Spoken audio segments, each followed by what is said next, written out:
আজকের ভিডিওটা শুরু করছি একটা শুভ জিনিস দিয়ে, সেটা হলো শ্রী। কনকনে ঠান্ডার মধ্যে 7টা ঘোড়া নিয়ে নিশি ভোরের জল আনতে যাওয়াটাও একটা ভীষণ মজার জিনিস, বিশেষ করে একটা বিয়ে বাড়িতে। আর সেটাই আমরা অ্যারেঞ্জ করে নিচ্ছি। তার আগে যেটা করতে হবে, কনেকে দধিমঙ্গল খাওয়াতে হবে। হ্যাঁ, দেখতে একটু কষ্টকর লাগলেও এটা বেশ একটা স্মৃতিই আমাদের কাছে। খারাপ লাগে না, ভালোই লাগে। এই খেয়ে দিব্যি সারাদিন কাটিয়ে নেওয়া যায়। তো প্রথমে দিদিভাই কনেকে খাইয়ে দিচ্ছে।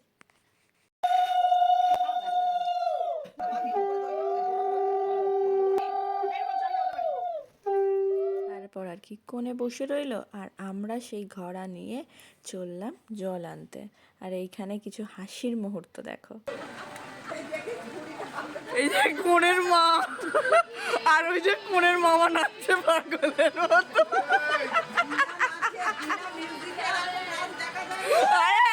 এটা সারা স্পেশাল।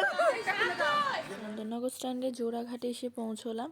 সম্ভবত এটাকে জোড়াঘাটি বলে। ওপরে সবাই দাঁড়িয়ে আছেন, আমাদের প্রত্যেকের হাতে, কারোর হাতে শ্রী, বরণ ঢালা, 7টা ঘোড়া এইরকম। আর দিদিভাই শ্রী আচার করছে।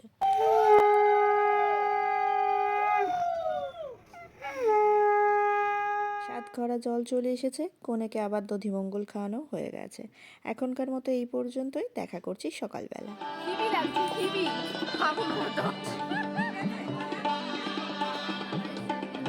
সকাল 9টা কি 9:30 বাজবে, আমরা রেডি হয়ে গেছি সবাই।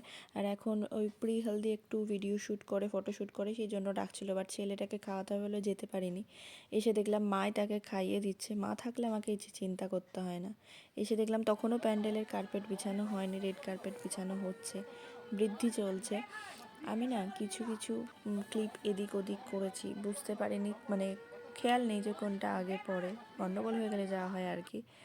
আর এখানে আমাদের কিছু ছবি আমি অ্যাটাচ করছি, যেগুলো হালদির জন্য তোলা হয়েছে। বেসিক্যালি আমি এই ভিডিওটা হালদির ওপরেই দিচ্ছি, আর নেক্সট দিন দেব বিয়ের ভিডিওটা।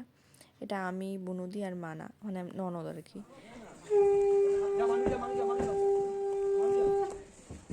গায়ে হলুদ এসে গেছে। সব থেকে বেস্ট পার্ট হলো যখন ওই তত্ত্বগুলোকে সুন্দর করে সাজিয়ে দেয়, ভীষণ সুন্দর দেখতে লাগে। তো চলো একেবারে গায়ে হলুদে দেখা করি।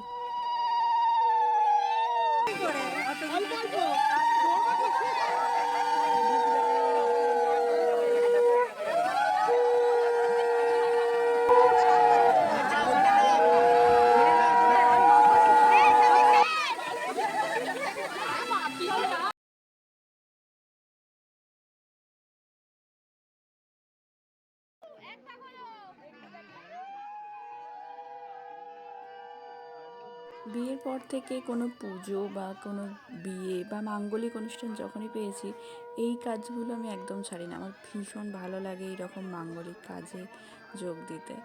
তো অ্যাজ ইউজুয়াল। আর এইটা কনের ভাইয়েরা সবাই মিলে কনেকে এই যে হলুদটা মাখিয়েছিল, এর কোনো ক্লিয়ার ক্লিপ আমার কাছে, ভিডিও বা ফটো নেই, দুর্ভাগ্য আমার। নাহলে বেশ সুন্দর লাগছিল দেখতে। দেখতে দেখতে সমস্ত কাজ কমপ্লিট। এবার কনের সাজতে যাওয়ার পালা। তো সেই জন্য রেডি হয়েও ঘরে যাচ্ছে। আর তোমাদের দেখায় চলো যেখানে নহবত বসেছে সেখানটা।